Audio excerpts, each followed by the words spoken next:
구독자 여러분, 희망택시입니다. 2025년 3월 30일 일요일 근무를 마치고 충전소에 도착을 했습니다. 오늘 영상은 구독자님께서 희망택시 영상에 댓글을 많이 남겨주시는데, 그 댓글에 대해서 답글을 남겨야 되는데 못해드린 것에 대해서 송구스럽게 생각을 합니다. 앞으로는 매월 마지막 주에 구독자님들 남겨주신 댓글에 대해서 영상을 제작하려고 합니다. 구독자님께서 남겨주신 댓글을 한번 보도록 하겠습니다. 신선영님께서 하루에 몇 시간 운전하시나요? 라고 질문해 주셨습니다. 하루에 근무 시간은 12시간 합니다. 오후 2시부터 새벽 2시까지 근무를 하고 있습니다. YK님께서 귀로콜은 어떻게 해야 받나요? 승객 하차하고 그 위치에서 버티나요? 이동하나요? 간 동네가 처음 가본 동네라면 어디서 서울콜이 나오는지 몰라서요? 라고 질문을 해 주셨습니다. 기본적으로 콜을 받기 위해서는 차량을 멈춰서는 안 됩니다. 일단은 이동을 해야 되기 때문에 승객이 하차한 이후에 서울 방향으로 최대한 번화가 중심을 관통해서 귀로 하면서 콜을 받습니다. 중요한 포인트는 정차하는 것이 아니라 이동하면서 귀로 콜을 받아야 된다는 것입니다.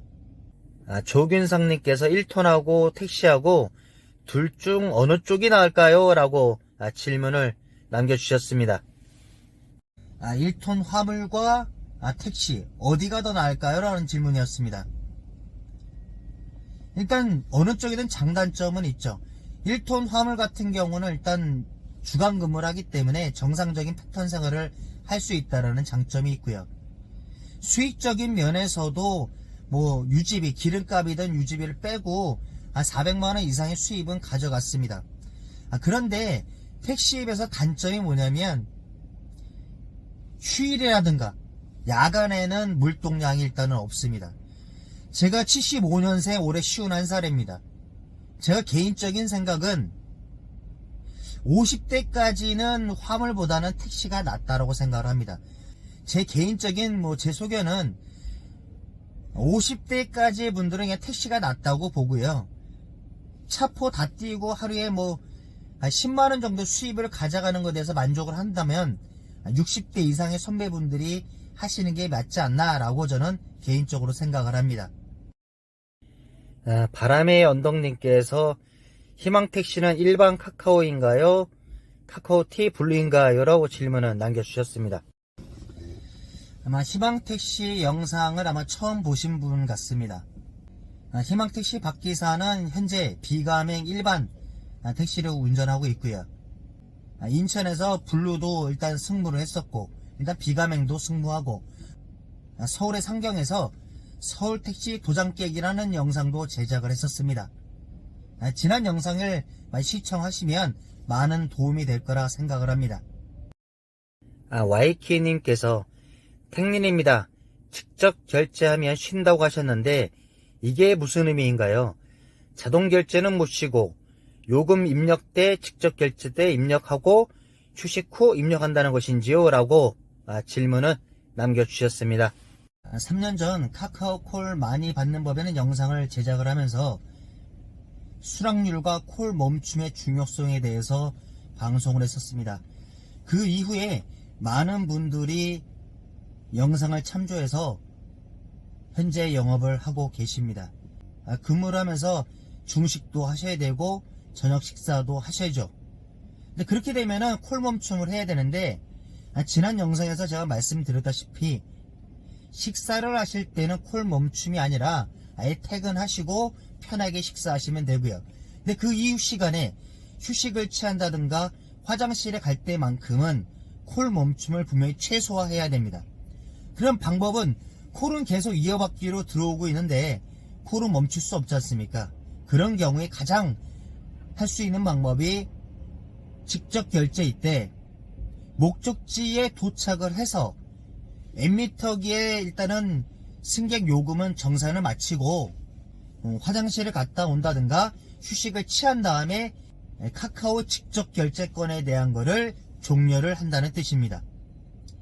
그러면 근무를 하면서 직접 결제가 아닌 자동 결제만 계속 들어오면 어떻게 하느냐라고 질문하실 수 있습니다. 희망택시 박기사 같은 경우는 자동 결제일 때도 제가 쉬고 싶을 때 휴식을 취합니다. 그러나 이 내용은 제가 영상을 남긴 적이 없습니다. 왜냐하면 카카오에서 태클이 들어올 수 있기 때문에 자동 결제도 충분히 휴식을 취할 수 있다는 점만 말씀을 드리도록 하겠습니다. 주식 대장님께서 진상 만나면 페널티 받아서 콜이 안 뜨는데 극복하는 노하우 있을까요? 라고 질문 남겨주셨습니다. 그렇습니다. 근무를 하면서 진상들을 만나고 나면은 분명히 페널티를 받겠죠. 근데 주식 대장님께 한 말씀 드리면 그 건 하나 가지고 페널티를 받겠습니까? 어차피 누적되는 거기 때문에 한 건, 두 건에 대해서 너무 신경 쓰지 마시고 기존에 받았던 패턴대로 콜은 들어올 거라 생각을 합니다. 희망택시 박기사도 하루 근무를 하면서 어떻게 진상을 안 만나겠습니까? 그래도 일단은 그거를 털어버리고 다시 정상적으로 근무를 하면 콜은 정상적으로 들어옵니다. 주식 대장님 화이팅 하시기 바랍니다. 오늘 짧게나마 구독자님께서 남겨주신 댓글을 제가 답해 드렸습니다. 앞으로는 구독자님들 댓글을 답하는 시간을 좀 만들도록 하겠습니다. 그리고 이어지는 희망택시의 공식 스폰서 영상이 있으니 꼭 시청 부탁드리겠습니다. 인천에서 개인 택시를 창업을 계획 중이신 구독자님께서는 선영자동차 매매상사 김선행 대표님께 연락 부탁드립니다. 연락 주실 때 희망택시 영상 보고 연락 드렸습니다 라고 꼭 말씀해 주시면 좋겠고요. 창업을 하시는 구독자님께는 희망택시 솔루션을 통해서 빠른 시일 내에 택시업에 안착하실 수 있도록 박기사가 도움을 드리도록 하겠습니다. 다음에 새로운 영상으로 찾아뵙겠습니다. 감사합니다.